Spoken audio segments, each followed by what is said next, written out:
It was a frigid winter evening in West Brentwood, New York, when 54-year-old Margaret Lindner, a kind-hearted patient with salt and pepper hair and haunting blue eyes, walked away from St. Agnes Hospital.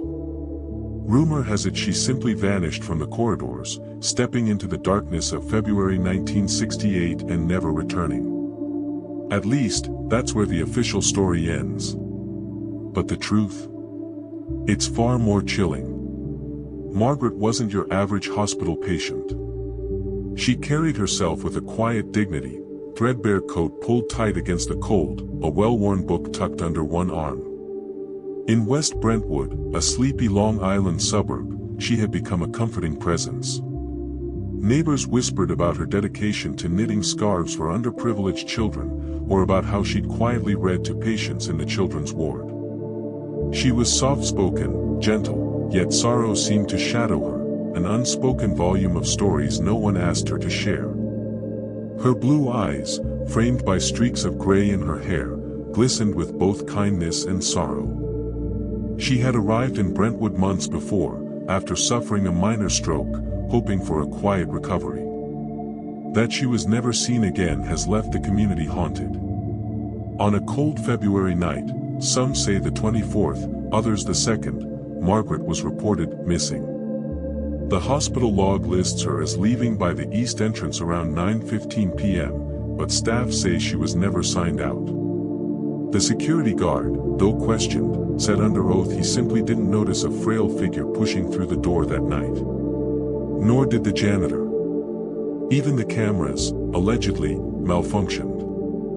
What likely happened? One version suggests she stepped out to run an errand, maybe to a nearby pharmacy or grocery. Another darker theory claims she may have been abducted or worse. The only trace? Her favorite scarf, found knotted on a fence just half a mile from the hospital's east gate. The color, a muddy rose, stood out against the snow, a tender and haunting sign that she'd been here, then gone. Detective Harold McGill, a seasoned local investigator with salt and pepper hair of his own, was first assigned to the case. He combed through Margaret's personal effects, simple clothes, a checkbook with no large withdrawals, no receipts.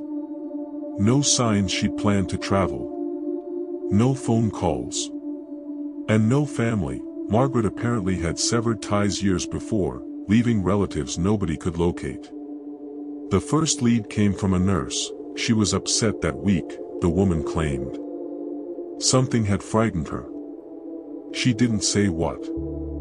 The nurse described Margaret staring into the distance, her lips trembling, as if wrestling with secret terror. Then came the second lead.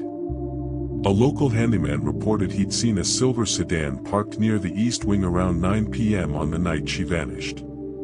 He said he didn't think much of it, until he remembered spotting a tall man stepping out, his face hidden by collar and hat.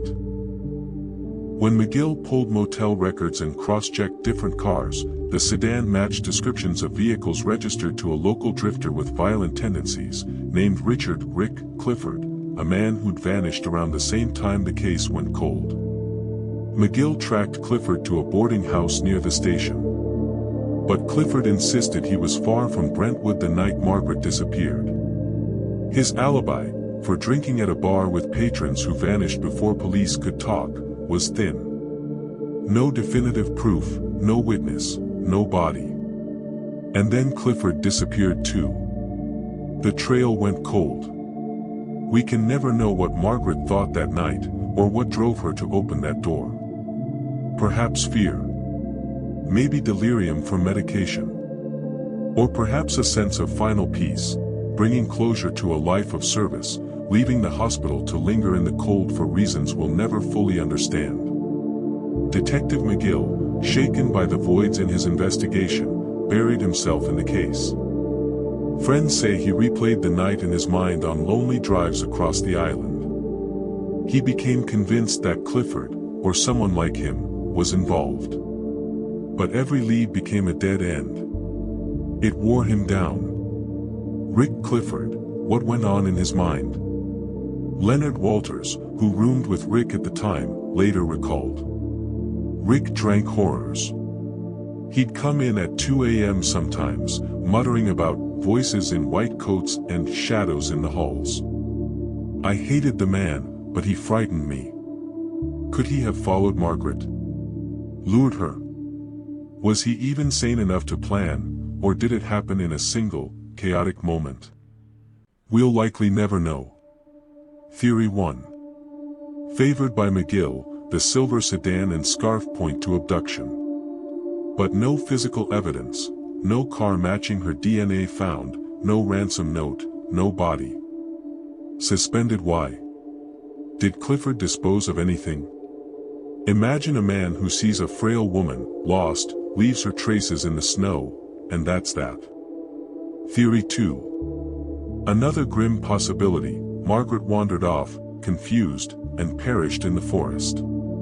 Search parties failed to find her. Brown deer tracks, cracked branches, and frozen ground turned up no sign. The scarf? Maybe it snagged on a branch during her last steps. Theory 3. Some suggest Margaret had a hidden life she hadn't revealed. Lover in another town, someone she couldn't escape. Arguments overheard in the nurse's station. A mysterious caller, voice on the phone on the day she vanished, unheard and unconnected. Was she trying to flee?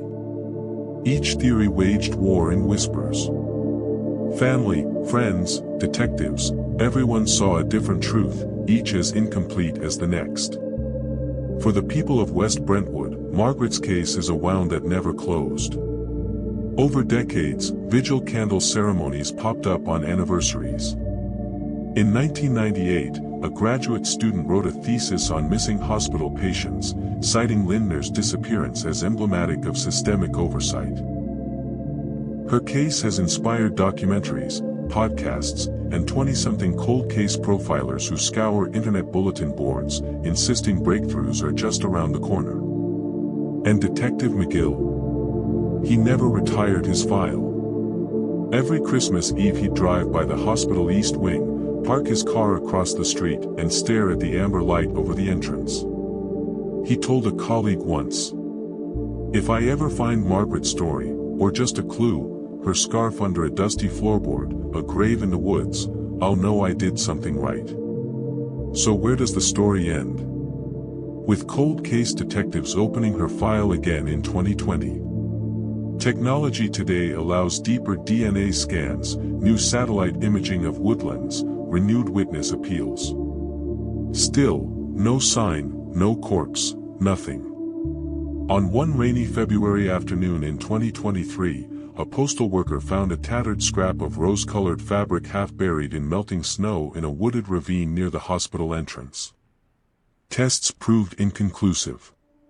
CCRF labs said it could be linen from a scarf, but degradation was too severe to confirm. No traces of hair, fibers indeterminate. That scrap remains locked in evidence, a fragile echo of a woman who slipped between the cracks. Margaret Lindner walked into the night 6 decades ago. No one knows where she went, abducted, lost, running from an unknown past. Her blue eyes are a haunting reminder, some stories don't end, they drift onward, unresolved, compelling us to follow them. For our faceless YouTube narrative, this is where the camera slowly pulls back from the snowy hospital entrance, the muffled sounds of machinery and footsteps haunting the score. Over the credits, a whispered voice says, "Maybe one day the snow will melt enough to show us the answer." But until then, we remember Margaret Lindner. This tragic, suspense-drenched case remains unsolved. Still, the questions persist. And until those blue eyes are at rest, our search can't end.